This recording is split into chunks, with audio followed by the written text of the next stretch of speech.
Isang grupo mula sa religious sector ang maghahain ng ikatlong impeachment complaint laban kay Vice President Sara Duterte sa susunod na linggo.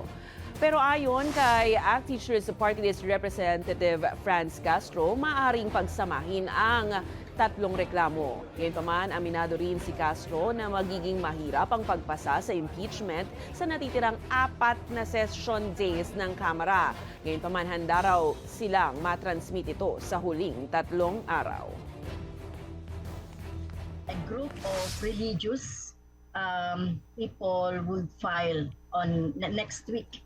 No, so that's why the first 2 impeachment that were filed a few days ago ay hindi pa siya tinatransmit, no, or sinisend sa office of the speaker kasi naantay pa yung pangatlo.